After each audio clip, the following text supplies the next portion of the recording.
I'm super excited to have Marie Rodriguez here. Marie, how are you? Hello, Lee. Hola. I'm thrilled to be with you. Thrilled to have you here. So it's such an honor. So my first question is, and I would imagine there have been a number of iterations, but who were you before the you that you are now? That changes every microsecond, of course. I will start by saying that I was fortunate enough to have a kickstart in life. I became a mother, a single mom, when I was 16 years old. And I had absolutely no education, no financial resources, uh, just had a dream to be an example for that child that had just been born. And I decided that I was going to become an astronaut, and that way I would be a good role model for her. And that was my inspiration. That's all that I knew. And I went to college, studied astrophysics, then studied engineering. Uh, but because the dream was sincere, it actually didn't feel like effort. It felt like on purpose. Mm. Then transitioning out of college with a degree in in physics and engineering. That was the year 2003 when the Columbia exploded. And so NASA announced that they were going to decommission the space shuttle, and they did. But that background, the people that offered me jobs were military. So to create bombs, create missiles. And and I did do that for 7 years. And so this is where the land of shattered hopes and broken dreams came to my experience, because I never anticipated that that's what I was going to do with my life. And this is tying to this concept of purpose and what you were saying of how we put our energy into receiving an income, but it's not necessarily connected with purpose. So I realized that, and over many years, I went back to college, got a different degree, master's degree in design, transitioned from aerospace engineering to tech industry. And I did another 7 years of that in at a high tech company here in Seattle. And it was still kind of like, oh, okay. But that sense of fulfilling purpose, it's almost like it starts to knock on the door. So you can accomplish all of these things.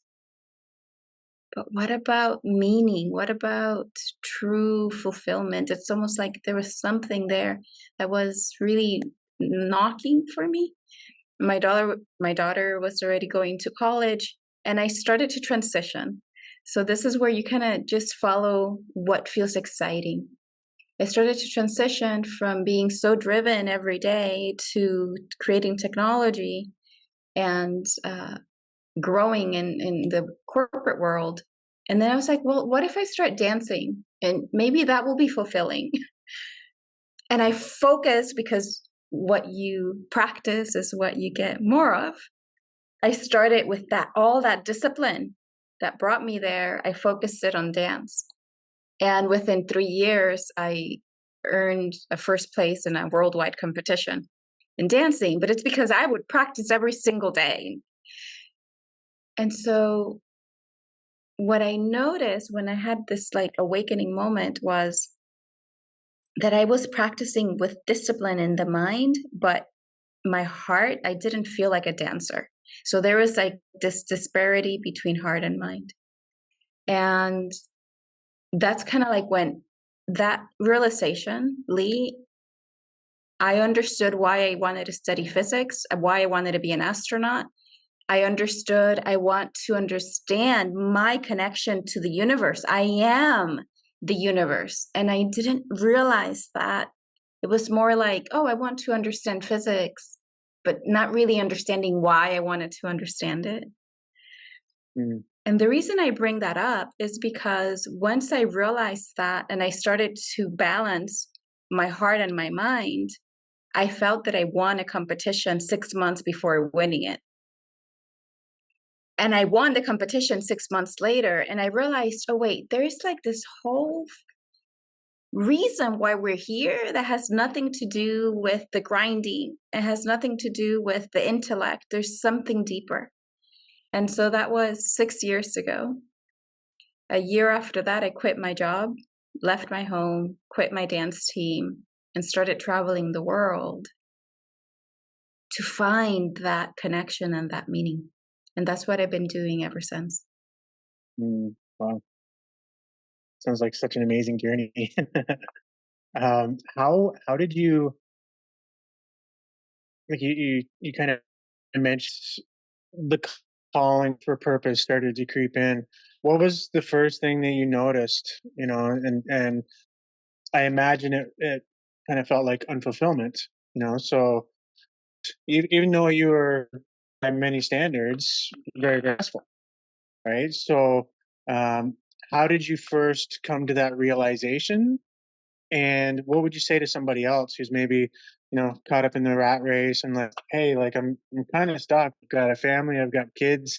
I don't like my job, but I've got to continue to grind it out because I don't really have any other options. Yeah, Lee, I hear you. And as I hear you ask that question, my heart is just touched because that's exactly what the experience of so many people is. And I can say that having done that, being on that day to day of needing to perform, needing to show up in the world to provide resources to your children, I lived all of that. I was a mom at 16. I lived all of that. Mhm. And yet, what I can tell you, Lee, is that one of the most powerful realizations now that I didn't see back then, I felt it, but I couldn't reconcile it, was that I was highly successful, like you say, in the corporate world, and success by a lot of different metrics and measures, but I couldn't relate to the people that were closest to me. I Mm, couldn't have a meaningful relationship with a partner. I couldn't really allow my own daughter to express her emotions because now I know it's taken me many years to forgive myself over this. But at the time, if she expressed sadness, I felt like she was tapping into the deepest insecurities that I wasn't a good mother, that I didn't know how to be a mother. It's almost like this insecurity of I have no idea what I'm doing. I'm doing the mm, best I can. Don't show sadness because that tells me somewhere that I don't even recognize that I'm failing and I can't fail. I'm doing so much. I can't handle something that I'm not even aware of. So I wouldn't allow her to express her feelings and created this distance between us. But mm, that lack of intimacy with the people that are closest to us, that's what I would say, that's where the focus and the growth comes from. And of course, I say that now in retrospect, but to people that are experiencing that, is focus on your relationships because at the end of the day, nothing else will matter. Nothing else will matter other than mm, how well were we able to show up with love mm. to the people that are closest to us and to ourselves first so that we can actually extend it. Yeah, that self first is such an important point. There's and again, I feel that self-sacrifice is so deeply embedded into the conscious. It's actually not selfish at all to take care of first. It's actually a very noble thing to do. because then, as you said, we can take that fullness into every other area, into every other connection in our lives. That's right. Important. So you kind of mentioned, like you're doing this, and then you just stopped and you went in this direction, and then you just stopped and went in this direction. I would imagine it was a little more complicated than that, and or actually some struggles, some obstacles that you had to overcome to actually make those transitions.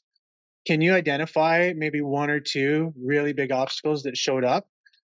How you identified them, and then did you make the transition? What tools did you use to overcome them to move on to the next phase of your life? I would say life itself is guiding us throughout and cultivate the capacity to trust. Because Lee, honestly, I wish I could tell you. These are all the things that allowed me to discern, but I wouldn't be honest if I were to say, "Oh yeah, I realized." No, okay, so okay, let's be fair with our own discernment here. I started to go through. I quit my job, left my home, started traveling the whole planet, looking for insights, looking for spiritual retreats, spiritual experiences. And I felt like incredible highs in many of them, but it would always subside. And then it was like, well, then I need this experience to feel good inside. I need that experience to feel good inside. I can tell you now that everything is transitory. So, one high experience, that's how it feels in the moment, and it's going to go away. And the key is to learn to be okay with whatever ups or downs come our way, and that it's normal to feel highs and it's normal to feel lows. And we just learn to be balanced through all of that. I can tell you that now. At the time, the great challenge was I have no idea what's happening, but this doesn't feel right. Mm, I can't tell you there's like this incredible wisdom inside. It's more like a little hint that when we learn to accept that we're being guided by life, it's the practice of trusting your deepest. There's something you can't even really tap into what that something is. And if I were to say the greatest challenge is, or the greatest obstacle is to, regardless of what the mind tells you rationally, go with the felt sense. Re- mm, that's the greatest challenge. It's almost like you and you. You're you mhm, with your own mind and putting away the thoughts and trusting the feeling, even regardless if it's good or bad, trust that it's going to move away. And in that, in giving yourself that opportunity, insights come on their own. mm, Information, not from analyzing, it's like revelations come on their own. But this happens by having to sit with the emotion and not go to the thought. I would say that's the that's the ticket, and that has been an obstacle, not an obstacle, but like learning to discern that it's nothing mm. outside of you, that it's all inside. That is the work. And with sincerity, I can't even tell you, it's just sincerity and trusting yourself that it comes to How you. did how does somebody get to that point? The same person that's in the rat race, that's used to, co-regulating, being busy, or with occupying themselves with food or sex, or, whatever that co-regulation is, so that we're distracted long enough so that we don't have to feeling. How does one stop all of that and that level of presence to actually feel and listen. That's right. It's having the courage to let go of the instinct, of the drive. I'm going to go for the rat race. I need to send this one last email at 2 in the morning. Like, right? It's almost like there's a, there's a, or I need to go for, like you mentioned, the intimacy or the sex or whatever. It's like, this is what I need. Or it's what is pulling you away from being present in this moment? In this very moment, in this moment, what in your thoughts or in your impulses is saying a future moment is going to be better than this one? So you're with your child in the park, but you can't enjoy it because you're thinking that you need to go work out or you need to, like, whatever. In that moment, you simply develop the capacity to feel that urge without acting on it. Mm, mm, That's how the urge will go away and the insights, the revelations that are not from the mind are going to start showing up. mm, In that moment, when you decide you're not going to act on the urge, you're just going to feel it. mm. That's how you do it. And then in With a essence, lot of what we're doing is patience. retraining. Yeah. What's that? And then in essence, what we're doing is training the nervous system. Retraining the nervous system? Is that Yeah. what you said? Yeah. Right. Because I'll open this up. Um, because at least from my experience, kind of like the unknown, like in the, the quantum world, we talk about, if you lean into the unknown, that's where it is. And that's the emotionality, that's where our power is, and so to be quiet and still long enough to come into the present moment, the emotions with everything. Okay, like I can't feel this, I gotta go and thing, right? It's like, okay, what am I feeling? And then I feel it, and I allow myself to feel it, and then that grows stronger, and I don't have to doubt it. But when I do, the perceived negative emotions, let's call them, whether it's anger or sadness or shame, if we just sit and feel them, then we can feel more of it. And there's so much, as you said, in the emotion. So just sitting with it, and then by that very practice, instead of it escalating into an argument or something like that, it's like we're feel the emotion, and when we do that, we then become freed from it. Yes. And I've experienced what you're saying in the most subtle ways. For example, what comes to mind is being in silent retreat and having the desire to look to see if a teacher had just entered the hall. That's it. Lee, that's it. Just the impulse to just look. But then I'm like, why? Why? Why do I feel that I need to look? Mm, And I'm going to use this as an example because it's that subtle and that simple. I would just choose to not follow that impulse. Awareness first. I had the awareness. Otherwise, we just looked by yeah. instinct, right? Yep. I just decided that I wasn't going to check who just entered the hall. I just sat there looking at whomever was in the front. It doesn't matter who came in. Mhm. I can tell you that the felt sense was so uncomfortable that it felt like cruelty. It felt like it was cruel that I wouldn't allow myself to look.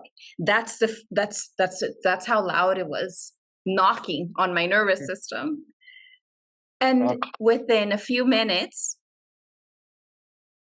that impulse dissipates And I cannot tell you, like, you can talk about goals and achievements, and you can talk about the fulfillment that comes from having, like, going into whatever you think it's going to give you pleasure. I have to say, man, the freedom that comes from being free from your unconscious emotions cannot measure to the fulfillment that you feel from getting an ice cream or having an intimate relationship and just like going out for sex or something. Like, the fulfillment that comes from freedom is so powerful just by the relief from the need to look is so incredibly powerful because it's so freeing. It's almost like your spirit frees from patterns that are so Mm, unnecessary. mm, That's perhaps mm, a really short way of um, just giving a simple example, but when you continue to do that over and over and over again, that's when you reach more peace internally because you don't have these arisings that are constantly pushing your nervous system to take random action. You just mm. can be peaceful. Yeah. And that peace cannot compare. You can't compare that level of peace with any other fulfillment that you may think, like the transitory fulfillment, like the dopamine high. Yeah. It doesn't compare. It's beyond the chemicals. That level of peace is beyond chemicals. So it's lasting. It doesn't spike and then go away. So that's why it's so much more rewarding. Mm. It's so beautiful. Yeah, so happy you mentioned the chemistry because that's what I was gonna say is, we've become so kind of addicted to the hormones of stress or, of whatever the pattern is that we're falling into, if it is as simple as looking over there, that as soon as we choose not to, we're reprogramming we're reprogramming the chemistry, and all of a Everything. sudden those addictions no longer have that hold on us. So beautiful. So last question for this section. We've been talking about feelings. Can you remember the feelings you had at the various stages? If even though you were successful but maybe not unfulfilled, and then you started to look at dance to how you feel most days now. Because my imagining is that there's quite a transition, right? Like unfulfillment, maybe unhappiness, and I'll speak from my own journey. Or before I came to the place of greater balance, and even with the greater balance, I'm saying every day is sunshine and rainbows, but more often than not, I'm feeling happy, excited, empowered, in love with gratitude than I am feeling unhappy, depressed, sad, shameful, so on and so forth. So just wondering if you have kind of a barometer, a question for yourself, Ernie. You express it so beautifully, and that is a recurring theme. Like, you have been interviewing people throughout. I bet you anything that anyone who's sincerely in this journey will say the same thing. Is that the experience that you've had asking this question to the people that you've interviewed? Yeah, I mean, everyone's got kind of a unique answer, but for the most part, it kind of trends along those lines. The trajectory. It's almost like you Yeah. just have to go in the journey and see for yourself. So absolutely, yeah. Yes, because I look, everything you said resonates true. It's I can't say every day is sun and butterflies and rainbows. But the difference, Lee, is that now you're not enslaved by the chemicals in your body. You're not enslaved by the propensity of like a whimsical whatever arises. Now you have to act on it. Or if you don't act on it, you feel cruel. Like you feel like you're being cruel to yourself, like the just not looking to the side, right? Just like not fulfilling that curiosity of looking to see who came in. The difference is that now you know, oh, actually I was talking to my daughter yesterday and I was telling her this happened and it's almost like a tornado came. I was telling her it's almost like a tornado came, left everything upside down, and it just went out the window. And if you don't realize, oh, a tornado just came, you see all the books and all the stuff like all over like this, and this is what happens to your mind. Like all these stories of why did this just happen? Oh yeah, it's just an arising just happened, an energetic pattern of somewhere we don't need to understand from where just happened. And if I identify with that means something about me, you create all sorts of stories, all sorts of I need to fix it. This must mean something. No, it's just a storm just went by and you just felt it and it just went by. It's gone. Mm, So the difference is that even though there's still storms that pass by, you're not identified with them because your level of fulfillment has nothing to do with the whimsical mm, energy that just comes and goes, which is what creates the lack of fulfillment for long-term fulfillment, because it's so transitory that it's almost like you feel that you're constantly needing to do something in order to feel good. But when you don't fulfill the desire to look to the side just for fun, right? You start training your nervous system, your mind, your energy. No, I can actually be fine without knowing who entered the room. That's a simple mm. example, but it's that simple.